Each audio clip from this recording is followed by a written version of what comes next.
आज हम अद्वैत वेदांत में मोक्ष विचार का द्वितीय भाग करने जा रहे हैं। मोक्ष सद्य मुक्ति है या क्रमिक मुक्ति? शंकर सद्य मुक्ति को स्वीकार करते हैं, उन्होंने क्रम मुक्ति को अस्वीकार किया है। ज्ञान होते ही मुक्ति सद्य मुक्ति है, इसके विपरीत क्रम मुक्ति शनैः प्राप्त होती है। शंकर के विपरीत रामानुज क्रम मुक्ति को स्वीकार करते हैं। क्रम मुक्ति में जीव देवयान मार्ग से ब्रह्म तक पहुंचने में अनेक आर्य स्थान तक जाते हैं। शंकर ऐसी मुक्ति को अस्वीकार करते हैं क्योंकि यह नित्य मुक्ति नहीं है। क्रम मुक्ति समय की अवधि में पड़ी हुई मुक्ति है, अर्थात यह केवल तल पर्यंत रहती है। यह सापेक्षिक मुक्ति है, वास्तव में यह यथार्थ मुक्ति नहीं है। वास्तविक मुक्ति सद्य मुक्ति है जो ज्ञानोदय के साथ ही हो जाती है। शंकर की जीवन मुक्ति की अवधारणा के साथ सद्य मुक्ति की ही संगति है, उसको प्राप्त करने वाला पुनः भव चक्र में नहीं पड़ता। अगला अपना पॉइंट है मोक्ष एक जीवन मुक्ति या सर्व जीवन मुक्ति। एक जीव के सिद्धांत में विश्वास करने वाले अद्वैत वेदांती एक जीववादी कहते हैं कि जीव तो एक है, वही ब्रह्म या आत्मा है। इसका अनेक दिखना भ्रम मात्र है, अतः एक जीव की ही मुक्ति होती है। इसके विपरीत अनेक जीववाद में विश्वास करने वाले अद्वैत वेदांती एक जीवन मुक्ति का खंडन करते हैं। उनके अनुसार जीव अनेक है और प्रत्येक जीव को अपनी मुक्ति स्वयं प्राप्त करनी है। एक जीव की मुक्ति से सभी जीवों की मुक्ति नहीं हो सकती। हमारी दृष्टि में सार्वजनिक मुक्ति का सिद्धांत ही उचित है, क्योंकि मुक्ति तो जीव की है, आत्मा की नहीं। जीव तो अविद्या विशिष्ट चैतन्य है और अनेक है। प्रत्येक जीव को अपनी अविद्या को दूर करके अपनी मुक्ति स्वयं प्राप्त करनी है। एक जीव मुक्ति का सिद्धांत मोक्ष को सही संदर्भ में नहीं प्रस्तुत करता, अतः सर्व जीव मुक्ति का सिद्धांत ही उचित प्रतीत होता है। अगला है मोक्ष का साधन। ज्ञान मार्ग को मोक्ष का साधन माना गया है। अद्वैत वेदांत में ज्ञान मार्ग को मोक्ष का साधन स्वीकार किया जाता है। उनकी मान्यता है कि केवल ज्ञान से ही मुक्ति मिलती है। ज्ञान देव मुक्ति ही, ज्ञान के अभाव में मुक्ति संभव नहीं है। अद्वैत वेदांत की दृष्टि में चूंकि अज्ञान बंधन का कारण है, अतः मोक्ष के लिए अज्ञान का निवारण आवश्यक है, जो ज्ञान से ही संभव है। शंकर का ज्ञान मार्ग सांख्य योग के ज्ञान मार्ग से भिन्न है। शंकराचार्य सांख्य के ज्ञान मार्ग को अवैदिक मार्ग कहते हैं। शंकर कर्म मार्ग एवं भक्ति मार्ग को भी मोक्ष प्राप्ति के लिए अपर्याप्त मानते हैं, यद्यपि वे उनकी सीमित उपयोगिता को स्वीकार करते हैं। उनकी दृष्टि में मोक्ष के साधन के विषय में निम्नलिखित बातें उल्लेखनीय हैं। पहला, कर्म से मुक्ति संभव नहीं है। शंकर के अनुसार मोक्ष को कर्म का फल मानने पर उसके अनित्यत्व का प्रसंग उपस्थित होगा। शंकर के अनुसार कर्म का फल उत्पाद्य, विकार्य, प्राप्य एवं संस्कार्य होता है, किंतु मोक्ष न तो उत्पाद्य है, न प्राप्य है, न विकार्य है और न ही संस्कार्य है। शंकर के अनुसार मोक्ष उत्पाद्य नहीं है, क्योंकि उत्पाद्य कर्मों में अनित्यत्व देखा जाता है। जैसे घटम करोति न घट उत्पाद्य है और अनित्य भी, किंतु मोक्ष नित्य अवस्था होने के कारण उत्पाद्य नहीं है। मोक्ष विकार्य नहीं है, क्योंकि लोक में विकार्य कार्यों में अनित्यत्व देखा जाता है, परंतु मोक्ष तो नित्य है। मोक्ष प्राप्य नहीं है, क्योंकि वह स्वात्म स्वरूप होने के कारण नित्य प्राप्त है।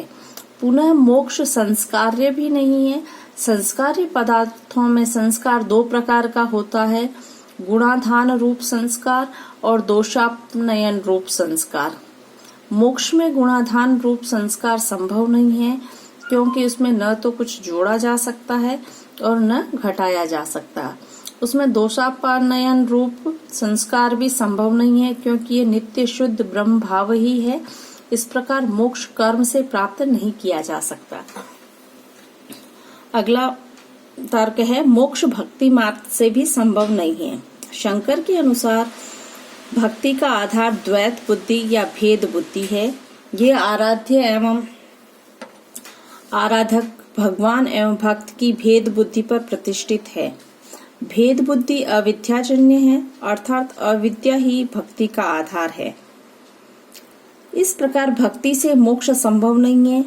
यहाँ प्रश्न उठता है कि क्या कर्म एवं भक्ति बिल्कुल निरर्थक है? शंकराचार्य कर्म एवं भक्ति को बिल्कुल अनुपयोगी नहीं मानते। शंकर के अनुसार कर्म से चित्त शुद्धि होती है और भक्ति चित्त की एकाग्रता में सहायक है। ज्ञान में चित्त शुद्धि एवं चित्त की एकाग्रता की महती भूमिका होती है। इस प्रकार कर्म एवं भक्ति ब्रह्म ज्ञान में हेतु है। निसंदेह वे मोक्ष प्राप्ति में कर्म एवं भक्ति को अपर्याप्त मानते हैं। ज्ञान से ही मोक्ष संभव है। शंकराचार्य का स्पष्ट मत है कि ज्ञान मार्ग का अनुसरण करके ही मोक्ष लाभ संभव है, क्योंकि ज्ञान से ही अज्ञान को, जो कि बंधन का कारण है या उसका हेतु है, का निराकरण संभव है। ज्ञान मोक्ष को उत्पन्न नहीं करता, केवल अविद्या निवृत्ति करता है, जिससे आत्म तत्व या ब्रह्म तत्व का अपरोक्ष अनुभव होता है। वास्तव में अविद्या निवृत्ति, आत्म साक्षात्कार, ब्रह्म भाव एवं मोक्ष भाव एक ही है।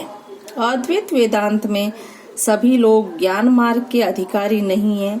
ज्ञान मार्ग का अधिकारी केवल वही है जो साधन चतुष्टय से युक्त है। साधन चतुष्टय व्यक्ति के चित्त को शुद्ध करके उसे ज्ञान मार्ग के योग्य बनाता है। इससे वैराग्य भाव उत्पन्न होता है, जो ज्ञान मार्ग के लिए आवश्यक है। ये साधन चतुष्टय निम्नलिखित है। पहला, नित्यानित्य वस्तु विवेक, अर्थात साधक को नित्य एवं अनित्य पदार्थों का विवेक होना चाहिए। इहा मूत्रार्थ भोग विराग, मोक्षार्थी को लौकिक एवं पारलौकिक भोगों में अनासक्त होना चाहिए, अर्थात उसे ऐहिक और पारलौकिक सुख भोग की कामना छोड़ देनी चाहिए। शम दम आदि साधन संपत्ति, मोक्षार्थी को शम, दम, श्रद्धा, समाधान, उपरति और तितिक्षा, इन 6 गुणों से युक्त होना चाहिए। मन का संयम शम है, इंद्रियों पर नियंत्रण दम है, शास्त्रों में निष्ठा का नाम श्रद्धा है, चित्त को ज्ञान के साधन में लगाना तथा तर्क द्वारा शंकाओं का निवारण करना समाधान है, और विषय वासना से दूर रहना या विषय वासना से दूर हटना उपरति है। शीतोष्ण, सर्दी गर्मी सहन करने का अभ्यास तितिक्षा है। मुमुक्षत्व, मोक्षार्थी को मोक्ष प्राप्त करने के लिए दृढ़ इच्छा शक्ति या दृढ़ संकल्प से युक्त होना चाहिए। अद्वैत वेदांत के अनुसार इन चारों योग्यताओं से युक्त साधक ही ज्ञान मार्ग का अधिकारी होता है। अद्वैत वेदांत का ज्ञान मार्ग श्रवण, मनन एवं निधिध्यासन का मार्ग है। यह आत्मलाभ हेतु वेदांत का अभ्यास है। उपनिषद ऋषि याज्ञवल्क्य का कथन है कि आत्मा के श्रवण, मनन एवं निधिध्यासन से सब कुछ ज्ञात हो जाता है। शंकर के पूर्ववर्ती अद्वैत वेदांती भृत प्रपंच की मान्यता है कि श्रवण, मनन एवं निधिध्यासन क्रमिक प्रक्रियाएं हैं, किंतु शंकर के अनुसार ये तीनों प्रक्रियाएं एक साथ चलती है। श्रुति के उपदेशों का नियमित स्वाध्याय करना चाहिए। किसी योग्य गुरु से उपनिषदों की शिक्षाओं को सुनना श्रवण है। यहाँ इस बात पर बल है कि श्रुति ही अंतिम सत्य की जानकारी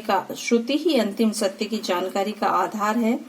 श्रवण आवश्यक होते हुए भी पर्याप्त नहीं है, इसके बाद मनन आवश्यक है। इसका अर्थ है कि श्रवण से प्राप्त ज्ञान पर तर्क पूर्वक चिंतन करना चाहिए, जिससे श्रद्धा से प्राप्त ज्ञान व्यक्तिगत आस्था या बौद्धिक आस्था में परिणत हो सके। मनन आत्मज्ञान में संभाव्य संशय के निवारण के लिए आवश्यक है। मनन की अनेक विधियां बताई गई जाती है। उन्हें अध्यारोप एवं अपवाद की विधि सर्वाधिक प्रसिद्ध है। मनन से बौद्धिक आस्था उत्पन्न होने के बाद निधिध्यासन या ध्यान करना चाहिए। जीव और ब्रह्म के तादात्म्य का ध्यान करते रहना निधिध्यासन है। निधिध्यासन का अभ्यास तब तक करते रहना चाहिए जब तक ब्रह्मैत्मिकत्व की अपरोक्ष अनुभूति न हो जाए। इस ऐक्य की अपरोक्ष अनुभूति होने पर मुमुक्षु जीवन मुक्त हो जाता है। शंकर एवं रामानुज के मोक्ष विचार में अंतर। यहाँ पर अगर हम शंकर और रामानुज के मोक्ष विचार को साथ में देखेंगे तो हमें समझ में अच्छे से आ जाएगा कि शंकर की मोक्ष के प्रति क्या विचारधारा है और रामानुज की क्या। शंकर और रामानुज के मोक्ष संबंधी विचारों का तुलनात्मक अध्ययन करके शंकर के मोक्ष विचार को और अधिक अच्छी तरह से समझा जा सकता है। दोनों के मोक्ष संबंधी विचारों में निम्नलिखित अंतर है। शंकर के अनुसार मोक्ष नित्य प्राप्ति की प्राप्ति है। इसके विपरीत रामानुज मोक्ष को अप्राप्त की प्राप्ति मानते हैं। शंकर के अनुसार ब्रह्म ज्ञान ही मोक्ष है, किंतु रामानुज के अनुसार ब्रह्म ज्ञान केवल मोक्ष का साधन है, स्वयं मोक्ष नहीं। शंकर के अनुसार मोक्ष ब्रह्म का सारूप्य लाभ है। जीव मोक्ष की अवस्था में ब्रह्म स्वरूपता को प्राप्त करता है और उसका स्वतंत्र व्यक्तित्व समाप्त हो जाता है, किंतु रामानुज मोक्ष को सायुज्य लाभ कहते हैं। जीव मोक्ष की अवस्था में ब्रह्म समान होकर उसकी निकटता को प्राप्त कर लेता है। उसका पृथक व्यक्तित्व भी बना रहता है, यद्यपि उसे अपने पृथक व्यक्तित्व का ज्ञान नहीं रहता। नेक्स्ट, शंकर दो प्रकार की मुक्ति अर्थात जीवन और विधेय मुक्ति में विश्वास करते हैं। इसके विपरीत रामानुज केवल विधेय मुक्ति में विश्वास करते हैं। नेक्स्ट, शंकर सद्य मुक्ति को स्वीकार करते हैं, जबकि रामानुज क्रम मुक्ति को स्वीकार करते हैं। नेक्स्ट, शंकर की दृष्टि में मोक्ष का साधन ज्ञान मार्ग है। कर्म एवं भक्ति मोक्ष प्राप्ति के लिए अपर्याप्त है, यद्यपि इसमें क्रमशः चित्त शुद्धि एवं चित्त एकाग्रता में सहायता अवश्य मिलती है। इसके विपरीत रामानुज के अनुसार केवल भक्ति मार्ग अथवा प्रपत्ति मार्ग द्वारा ही मोक्ष प्राप्त हो सकता है।